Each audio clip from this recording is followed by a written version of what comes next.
Okay, talking again about what keeps Bitcoin wallets simple and safe. In this video, we're going to talk about a couple of different things you're going to hear, a couple of terms that you will hear when people talk about Bitcoin wallets that mainly affect the safety of Bitcoin wallets, but they do have a little bit to do with whether the wallet is simple or not. Right. And so the terms that you may hear here in Bitcoin, especially as a person new to Bitcoin, is you might hear hot wallets and cold wallets. And what's the difference? What is more safe? Is there a difference in them between simplicity? So we'll talk about this in this short video. First, let's talk about a hot wallet. A hot wallet is a wallet that actually, and first of all, this will be good to know. So every wallet holds two types of keys, right? Every wallet holds private keys. Well, not every wallet.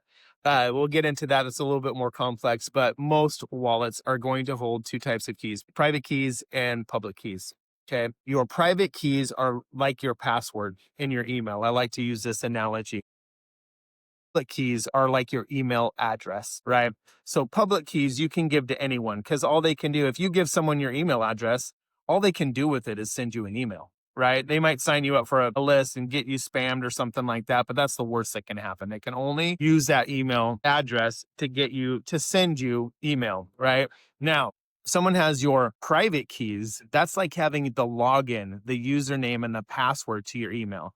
If someone has the username and password to your email, they can start using your email. They can start pretending to be you. They may be able to not just sign up for things for you, but they may be able to use it to hack your bank accounts and other things, right? So you want to keep your username and password for your email safe, just like you want to keep the private keys for your Bitcoin address safe. This determines not who can send to you. This determines who can actually send Bitcoin from your wallet, right? And that's where hot and cold wallets come into play.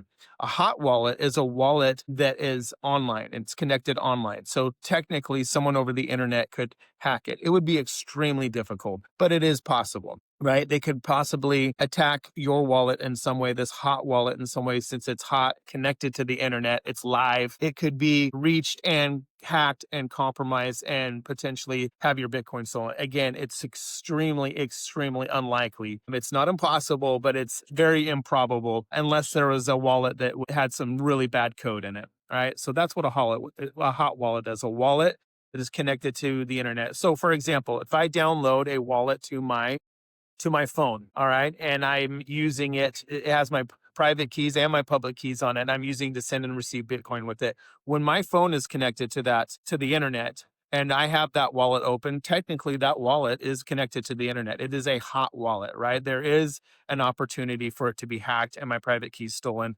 Again, the probability of this happening is so small. I wouldn't say it's impossible, but it is very improbable that it's going to be hacked. All right. But that's an example of a hot wallet in action. There are some actual online hot wallets as well. Right. So technically, also, any exchange or bank or service that you've bought Bitcoin from their online wallet is technically a hot wallet as well. So let's talk about cold wallets now. What is a cold wallet? A cold wallet, obviously, is going to be a wallet that is not connected to the internet, right? That is either what they call air gapped. So it has some other way of connecting and giving out its keys so that it can sign transactions. Anytime you want to send Bitcoin from a wallet, you need to sign that transaction, right? It's just you're using the private key to show that you have the authority, you have the power, you are authorized to make that transaction. Okay.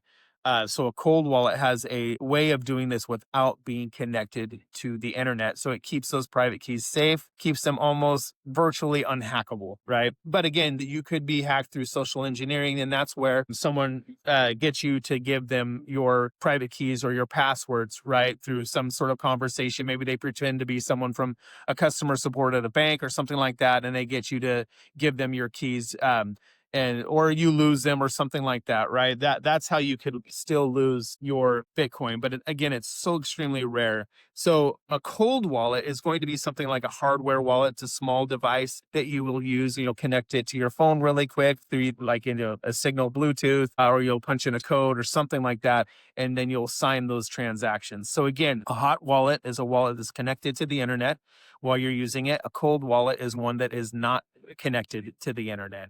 And the other big difference, or the other big point about hot cold wallets is, and this case is they hold your private keys, right? You're kind of like your username and password for your email. It's what authorizes you to send Bitcoin from your wallet. You can use a public address like an email address. It's not the same as an email address, but it is like an email address in the sense that you can give it to anyone and all they can do with it is send you an email, right? You can give your public address for Bitcoin to anyone and all they can do with it is send you Bitcoin, which is not terrible, right? So the hot and cold wallets both have these keys, the private keys and public keys. They also have the ability to make new public keys that can be sent out so people can send you Bitcoin, right? One is connected to the internet, a hot wallet. One is not. It's a cold wallet. And we'll talk about another form of a cold wallet that you can create, a metal wallet, in a future video as well. And when we talk about hardware wallets and metal wallets in a future video and how you can use them to keep your Bitcoin safe.